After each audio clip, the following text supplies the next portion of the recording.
Meet Peter Scott Morgan. Where do you want me? He suffers from motor neurone disease, the incurable illness that killed the scientist Stephen Hawking. I looked at my legs and they really were withered. But Peter has a plan. Think of it as a science experiment. He'll save his life by turning himself into the world's first cyborg, part man, part machine. This is groundbreaking. We can move forward what people see as the current state of the art. Here is my new interface. For 2 years, we've filmed Peter as he experiments with radical surgery, high-tech engineering, and artificially intelligent computers. He hopes to change the future for disabled people. But if he fails, he dies. Who would have thought that trying to cheat death was a full-time job?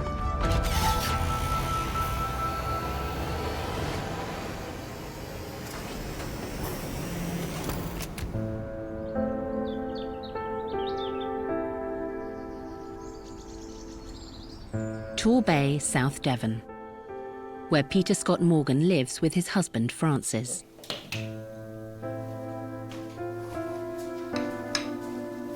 Good morning. Are you awake? Cold November day 2016, I had a lovely long hot soak in the bath, did what I have done all my life, which is as I get out of the bath, you shake your foot to get the water off. And it wouldn't happen. It was very, very strange. After a series of tests, I was diagnosed with motor neurone disease, a horrific, cruel disease. You got it? MND destroys the nerve cells that control muscles. Sure. Really, really sure. Okay. Already, Peter has lost the use of his legs. His arms are going too. Good morning. It takes a carer 3 hours to get him out of bed in the morning. As his paralysis inexorably spreads upwards, Peter will lose his ability to eat and breathe. His brain will be fully alert, but locked in to his starving, suffocating body. Being locked in is not ideal. It's not what I planned or wanted. It is what it is. It is a shock. It is, how do we deal with this? And I've shed a tear. I've felt, how on earth am I going to, you feel alone, you feel very afraid watching him deteriorate. It's traumatic. Usually the only person that people have heard of with motor neurone disease is Stephen Hawking. Medicine has not been able to cure me, so I rely on technology to help me communicate and live. I met him briefly once. The most important thing, I'm absolutely convinced, Stephen Hawking said, is focus on what you can do, not on what you can't. Because if you focus and get frustrated and grieve too much, because that's what it feels like, you're grieving for all the life, all the things you could do, that is psychologically corrosive. Like Hawking, Peter is a pioneering scientist with an absolute faith in science.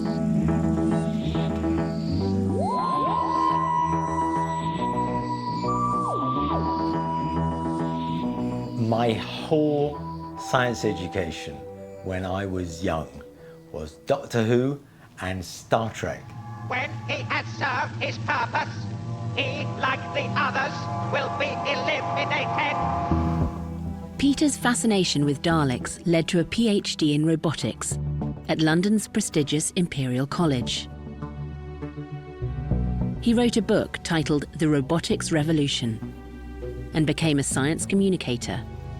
One of the most important things I learned was that any problem could be solved if you were bright enough, brave enough, and if you had access to really, really cool technology.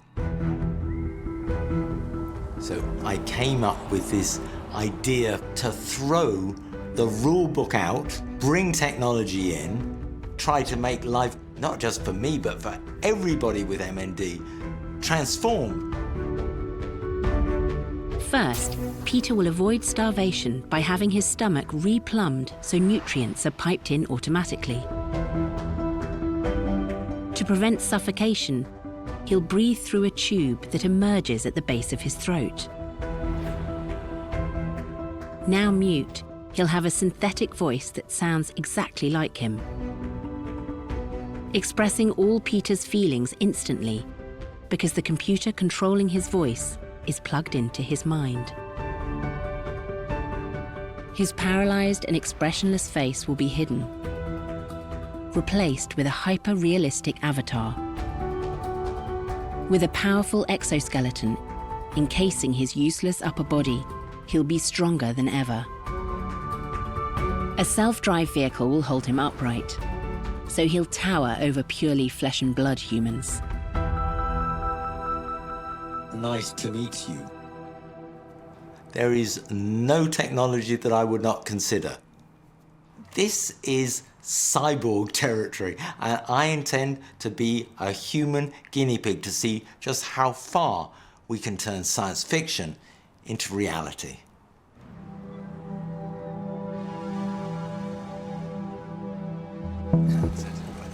It's less than a year since Peter's diagnosis. He's beginning his transformation into a cyborg, becoming part human, part machine. There's no time to waste. MND is paralyzing him. He needs help to eat and go to the lavatory. Actually, I don't particularly like the idea of being toileted.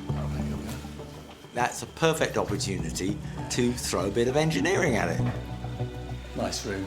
Lovely. This be your suite for next week. Yeah. Peter wants to have a tube that runs directly into his intestine. It will pump in nutrients. There'll also be a tube each for liquid and solid waste. He's managed to persuade the NHS to perform this innovative operation. Brilliant. Take that, thrombosis. You're not going to expect this treatment when you get home, are you? Operating on a patient with MND is dangerous. Come in. Before he goes under the knife, Peter is visited by anaesthetist Marie Wright. But obviously, as I said to you the other day, there are risks along the way. So tell me what you remember from the risks that I talked about. As I remember it, frankly, there's not that many people with MND that have major surgery. And so there's not as much research for us to fall back on. That's right. But what we do know is that the very process of you going in, using clever drugs, basically to interfere with my nerves, but my nerves are already not acting normally, that it actually accelerates the MND itself. That's right. Good stuff. Great. Thanks. See you tomorrow. Wonderful. You can't help but be impressed by the way that he wants to take control. Lovely. And again. Lovely. For patients with MND where the situation generally is very bleak, Peter's solution is cutting edge. So I think this is groundbreaking, and he is a pioneer. We don't quite know how to minimize all the risks, but that's okay, because whatever happens, we will learn from it and we will do it better the next time. So from that point of view, think of it as a science experiment. No, you're not a scientist, remember, you're a very naughty boy. Okay. Right, no. Stop talking, you've got to go. Thanks, guys. Best of luck. Come to take you for your surgery? Excellent. Yes, please. Thank you. While Peter undergoes his pioneering and risky surgery, Francis is told to wait by the phone. He and Peter have been together for 40 years. First time I met Peter, it was actually a very strange day. I just heard a friend of mine had been murdered by queer bashers. So I was feeling rather despondent, and then behind me came in this vision. I think he was nearly 21, so still illegal, with his tight trousers on, flowing hair, big white teeth, and suddenly all of my woes went away. I love at first sight. I know it sounds stupid, but it was kind of romantic, and I found him at a good time.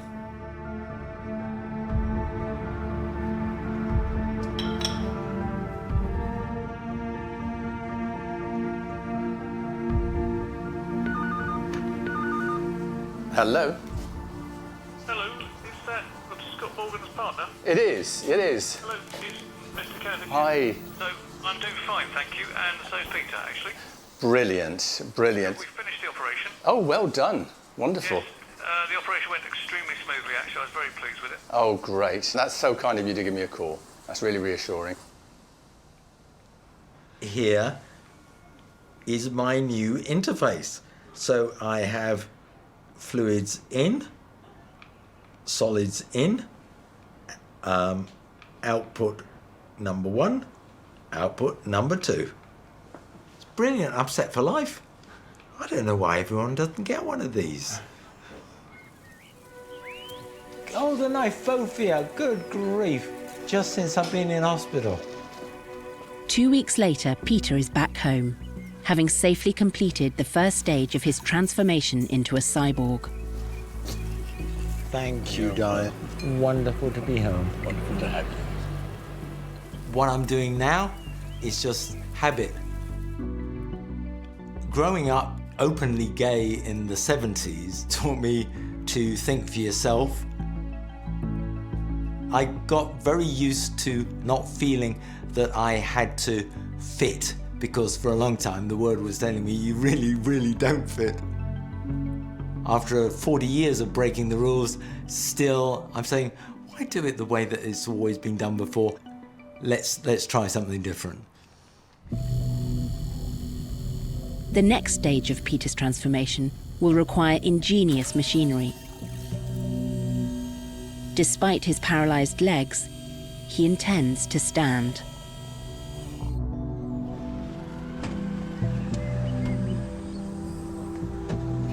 Peter has approached the engineers behind one of the world's most advanced wheelchairs. They claim to have a device that will give Peter the ability to stand.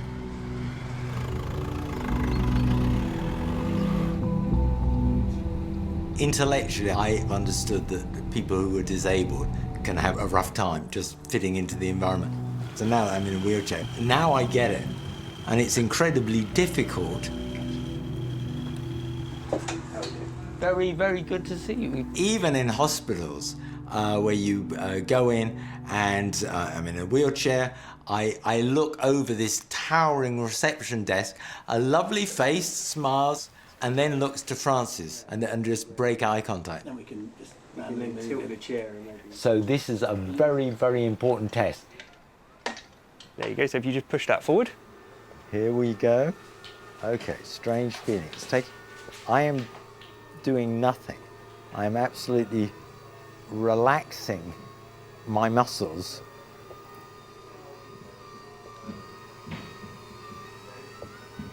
I am completely flopping, and yet I am standing.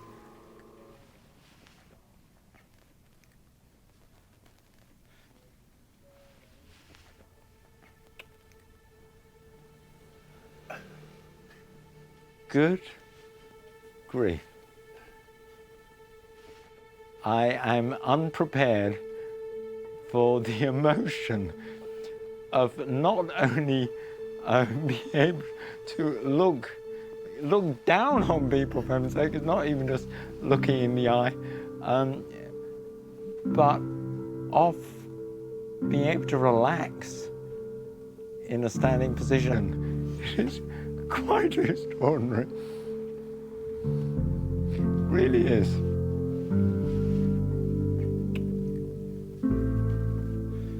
Just being able to stand and look around. It's amazing. It really is. Peter Scott Morgan is about to make a video call crucial to his transformation into a cyborg. Hello, Dr. Aylett. How very, very wonderful at last to talk to you. Edinburgh-based computer scientist Matt Aylett makes synthetic voices. One of the big problems when I email to people who are locked in is they say of all the faculties that they lost, speech was the worst. Yeah. The most traumatic, the one that made them feel most disabled. It is impossible, even if they use text-to-speech, they aren't communicating their personality, they're not able to communicate emotion. But changing the voice quality is really hard, and the sheer magic and flexibility of the human voice is just incredible.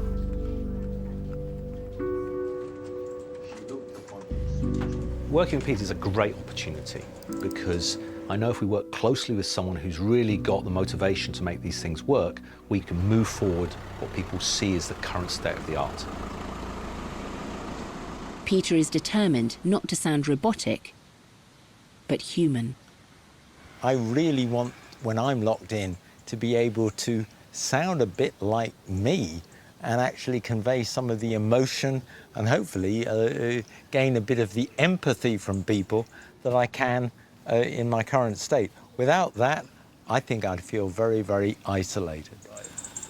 Before Matt attempts to clone Peter's voice, he'll need some raw material. So Peter spends weeks in a recording studio, speaking in as many different ways as he can think of. Very good to meet you too. Ready?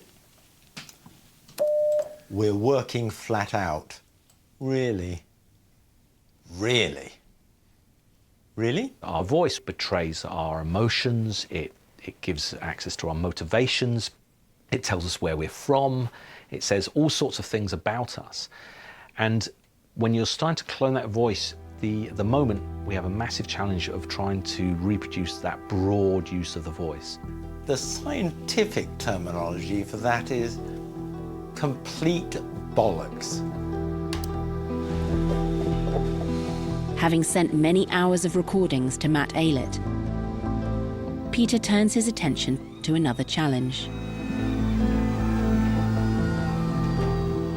When he's locked in, Peter won't just be mute, he'll be unable to move a finger to type out the words he wants his cyborg to say.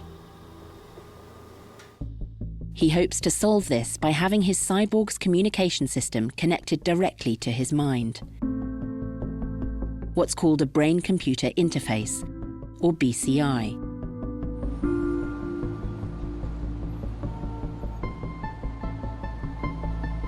Peter takes a virtual trip to Albany, New York, and the Center for Medical Science, in search of this futuristic technology. Hello there! Hi, Peter. Nice to meet you. Really good to meet you. So maybe you want Neuroscientist Gervin Schulk has agreed to conduct an experiment to see if a BCI will help Peter's cyborg speak. Can you see the electrodes, Peter? Yes, indeed. The white electrodes. The electrodes in this skull cap sense brainwaves. Open your eyes. Gervin has devised a way to turn those electrical signals into words. Peter, you can pick something for Alex to spell. Well, why not P for Peter? If you can do that, that would be very impressive. When the wearer sees a letter he's looking for highlighted on screen, the skull cap's electrodes sense his brain's reaction.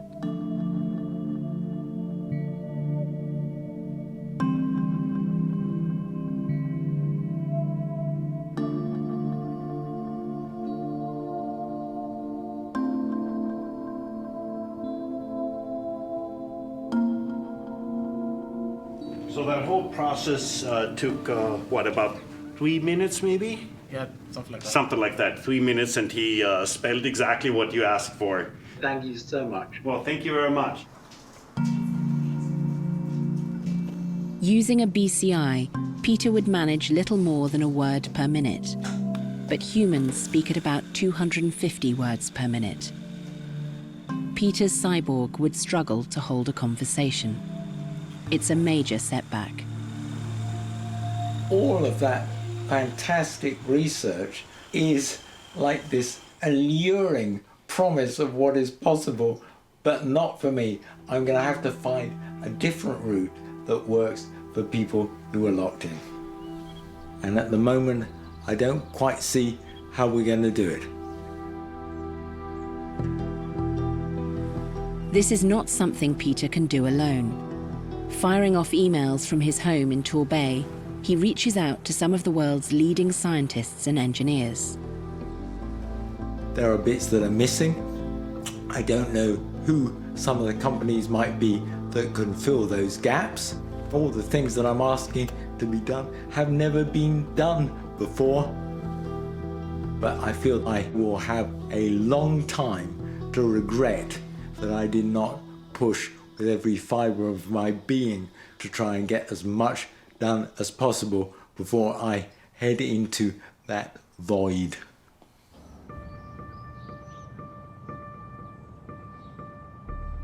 It's over a year since Peter's diagnosis.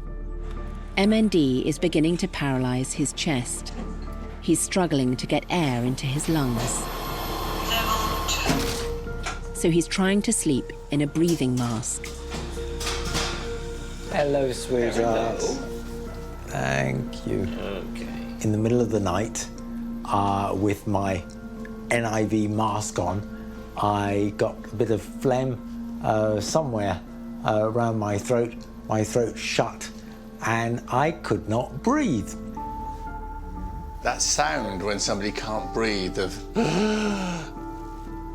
it's an awful sound. And yeah, I jumped out of bed and ripped his mask off, but nevertheless, it was pretty awful. Good. No air escaping from anywhere? No? All right, darling. Okay. Love you too, darling. Sleep tight. See you in the morning. To see the way that my body is wasting away, it creeps up on you when you least expect it, and it sort of gets through a chink in your armour that you didn't even know was there. That's where I feel myself get close to tearful. I feel emotion welling up. I think the first time was when I looked at my legs and they really were withered.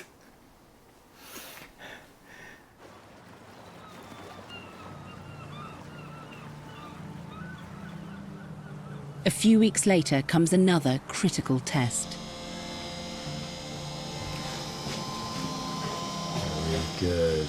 Today I get to hear the voice that I will be using for the rest of my life for the very first time. So it's a big, big day.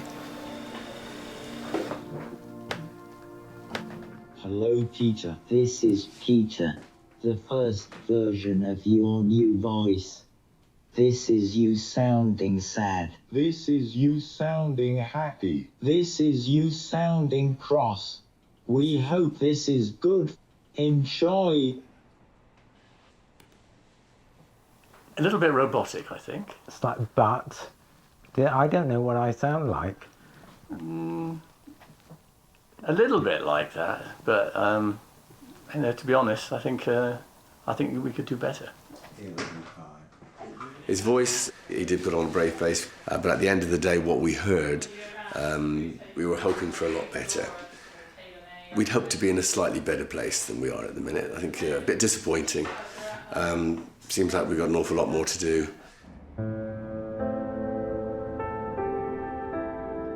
But time is running out. At the rate his MND is progressing, Peter may be completely locked in just a year from now. Well done. I am ready.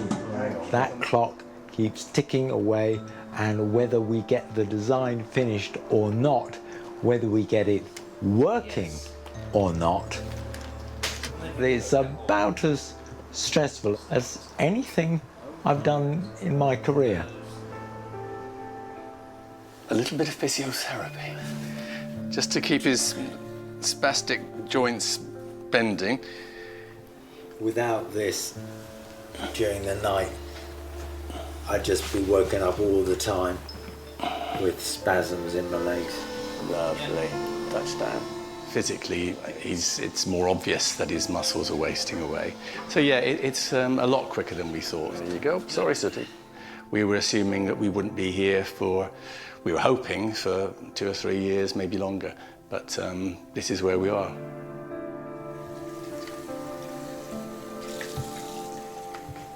I am so conscious that there is every risk that I end up with a really, really high-tech system that just does not work.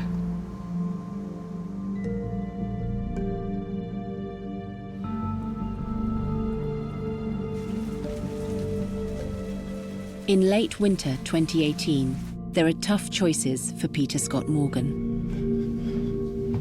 I've got a code, so we've really got to be careful that Peter doesn't catch that code. So, I'll wear these.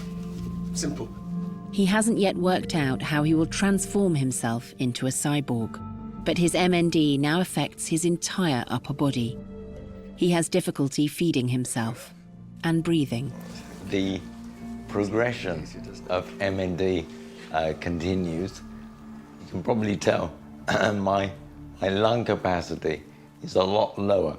It sounds like I can't speak, but actually I just can't draw enough breath anymore. And turn. So, Peter decides to simplify the design of his cyborg. For now, he's shelving the exoskeleton and the autonomous capability of his vehicle. He's still hoping his electronic voice will sound like his lost biological one. That he'll have an avatar. It will now be displayed on a breastplate. Instead of a brain-computer interface, he'll type out what he wants to say. Not with his paralyzed fingers, but his eyes, using cameras that will track Peter's pupils as he looks at an interactive computer screen. If I didn't have faith that technology is going to allow me not just to speak, but to interact as a human being, this would be a huge deal. Put that in. All sorted. All done. Just have to clean up. Anything for dessert, sir? I think that's great, thank you. Okay. Can I set my mask off? Yeah, thank the chef. Okay. The staff were great too.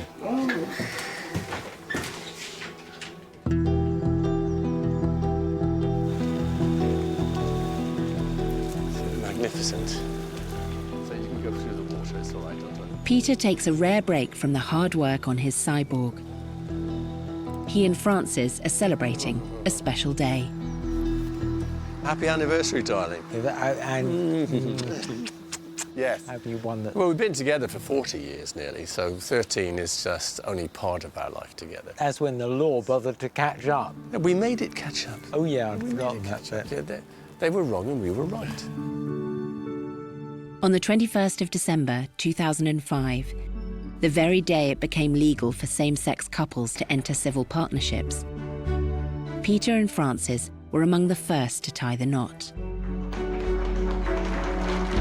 It was a beautiful day, wasn't it? It was, the sun was shining. And we walked down the aisle with 5 of the family, Yeah. flower girls, and Wonderful it was time, brilliant. isn't it? Wonderful time. Every day you live, learn how to receive love with as much understanding as you give it. So all in all, very good Happy memories. memories. Happy memories. We took on the world and won then. And we'll do We're it again taking now. on the world and win again. I don't know, you would have taken on the world every It's time. something that is a hobby.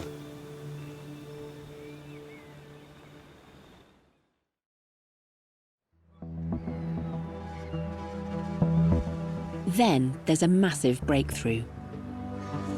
Some major tech giants set up a joint research program into how to assist people who are locked in. In early 2019, a conference is held in London. Leading scientists fly in from all over the world. Peter will give the opening speech. What is unique about what we are doing is that we are uniting under a common cause, aligning our combined powers to change things for extreme disability. We solve it. Listening to Peter is Lama Nachman of Intel. She designed the communication system used by Stephen Hawking. The technology that is now being developed to support the disabled is leading the way in breaking down the communication barriers which once stood in the way. Reverse. Peter has arranged to meet with Lama Nachman to talk about his latest idea.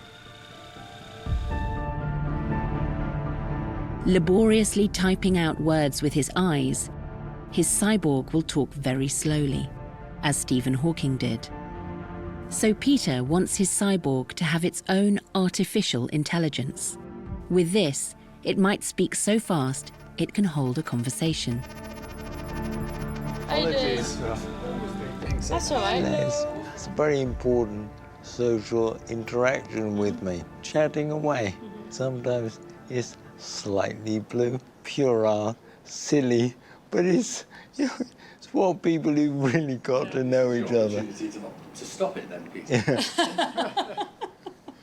That probably is the most precious to me and possibly the most authentic. I mean, we've been focused a lot on the conversational aspect of this and enabling you to have a conversation with people. So I think what's really important here is to figure out a collaboration between the human and the AI. I mean, Stephen was very much into controlling every single word. At the other end of the spectrum, if you give all control to the AI system, then you're really not bringing your personality. It could be Alexa then. Peter and Lama develop a bold plan. His cyborg's AI will speak for itself, but using words and phrases that it has learnt from Peter.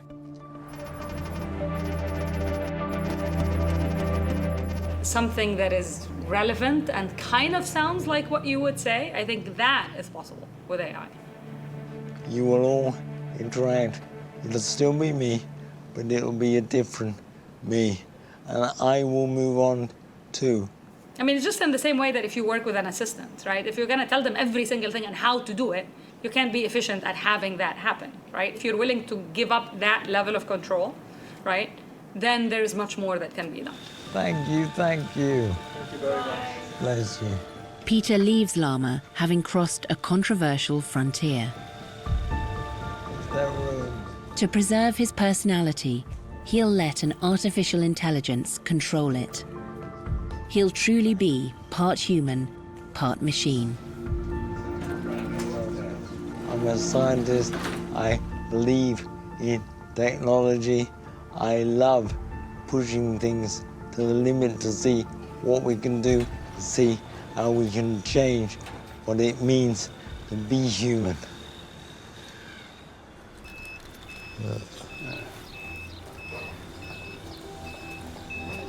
Peter Scott Morgan's technological transformation is approaching the point of no return.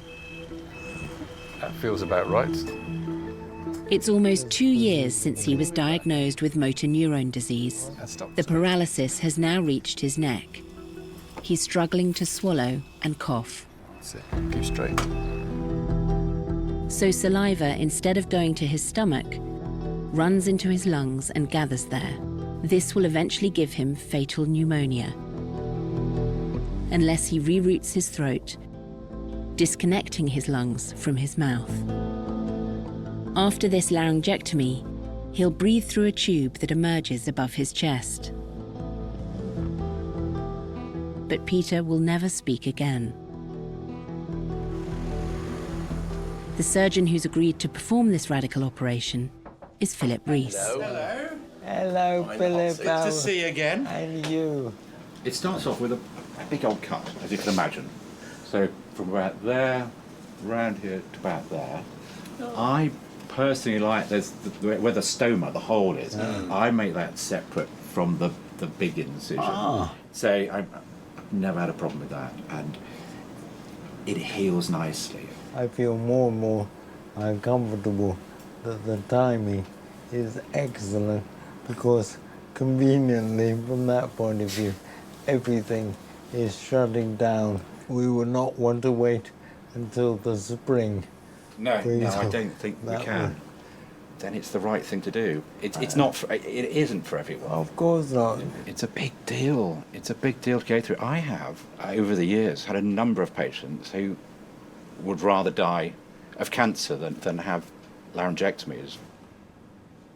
Peter agrees to have the operation in just 3 months' time. It is a lot to come to terms with. Just having a conversation is going to be very different. I think it makes you value your relationship more because doors close more. And, you know, our challenge is to try to keep some open as much as we possibly can. Up in Scotland, the cyborg's electronic voice is being created by computer scientist Matt Aylett. After a disappointing first attempt, Matt is aiming for a less robotic voice. The biggest challenge with producing a clone voice is the sheer variation that people have when they use their own voices. Our voice is like a fantastic instrument. And the problem with variation in a voice is that's precisely the thing that makes it hard to copy it.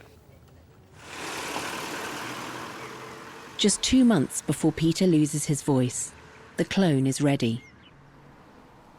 In Torbay, some family gather to listen to a sample.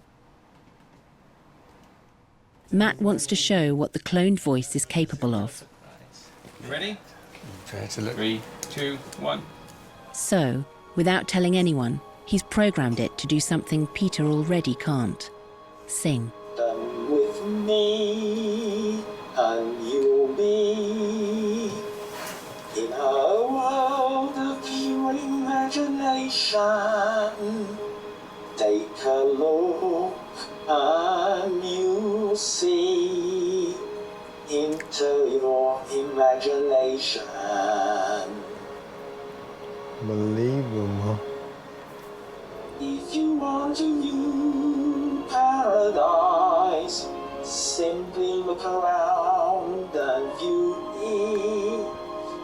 Anything you want to do it, want to change the world, there is nothing to it.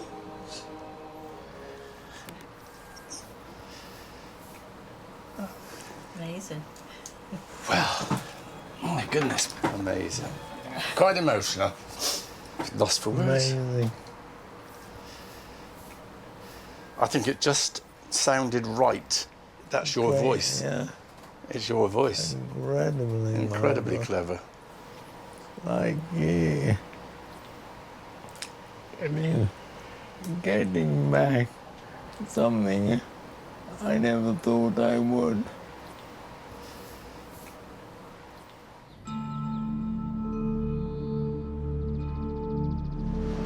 In its little housing there, so Peter feels he's done all he can to give his cyborg the power of speech.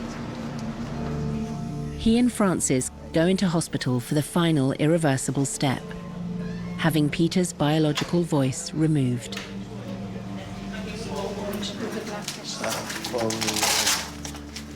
Never. Whatever? Yeah, okay. It's a kind of odd combination of emotions, really, because obviously we're going to lose Peter's biological voice, which is horrible. It's not doing very well at the minute, I know. But on the other hand, it's a life-saving operation. You know, without this operation, he would not survive another winter. Now I'm going to check the heart rate. We have had an adult lifetime of loving a person who was always slightly changing. So this is just another version which is less common, but certainly just as human. He could be a little more interesting as well. He could be a little more funny. I know. It's all up there. And if you speak slower, it gives me a chance to say something. I know. So there's a All plus my for all of life, these things. People have said, Shut up talking. Stop talking. Exactly. Yeah, so now it's at a better pace, really. I know. Hopefully. Why did we do this years ago? Good night. See you tomorrow. I'll be here at 6:30. Well, between 6:30 and 9. So. I know.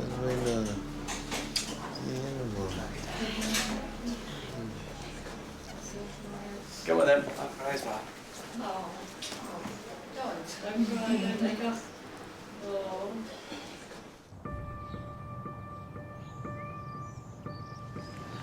So it'll be over in a minute. Hopefully. It's come round quick, isn't it? But you see, now, just think now from tomorrow, we can start planning with that behind us. The beginning of a very good new chapter. Yeah, it is.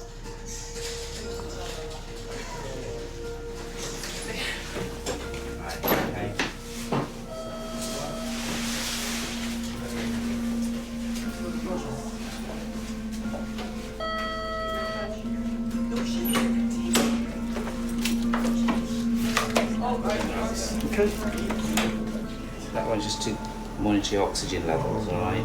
This one, yeah, left hand. Okay. Good. I've got the consent form. Right. Would you like to tell us who you are? I am Peter Bowman, Dark Morgan. So on the consent form, it says total laryngectomy. Is that what you're having done? I am certainly hope Good. So that's signed by Mr. Reese, the consultant there. And is that your signature there?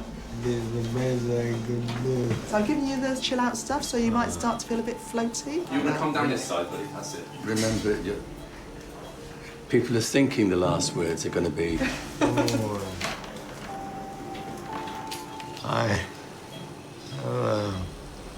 here. Oh, right.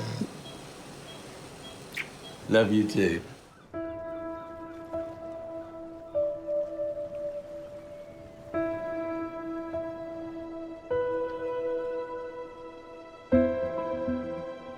The operation to replumb Peter's throat is a success. He's now breathing well through the tube that emerges above his chest. But his communication system is still being developed, and he is mute. It's the biggest challenge I've ever had to deal with, and I think you have as well, really. But I'm getting used to the silence, I'm getting used to the quiet. You know, that takes some doing after 40 years of Peter talking a lot.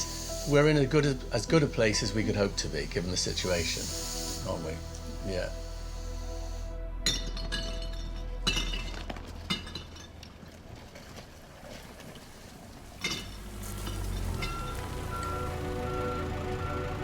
It's the moment of truth. The technology Peter has been working towards since he was diagnosed is arriving.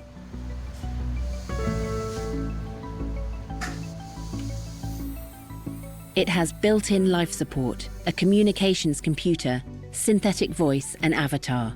Do you want to give it a spin? I thought that was cool. Peter hopes this will be a major breakthrough in living with extreme disability, giving him and all others who are locked in a brighter future. Gets you up. Here goes. Up. We can have a look at the view. It feels like I've woken up on another planet. So, what do you think we should do for the next couple of decades? For the next couple of decades? Well, I don't know. What do you want to do? I mean... Change the world. Again? Oh, all right.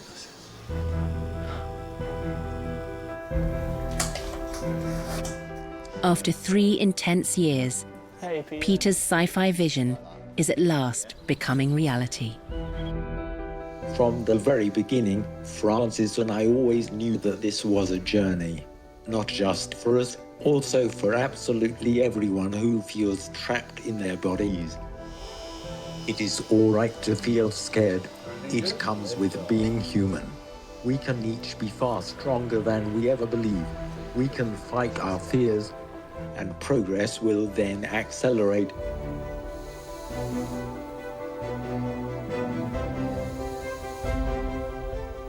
I am increasingly turning into a full cyborg, and adding more and more AI will simply make me even more of a cyborg.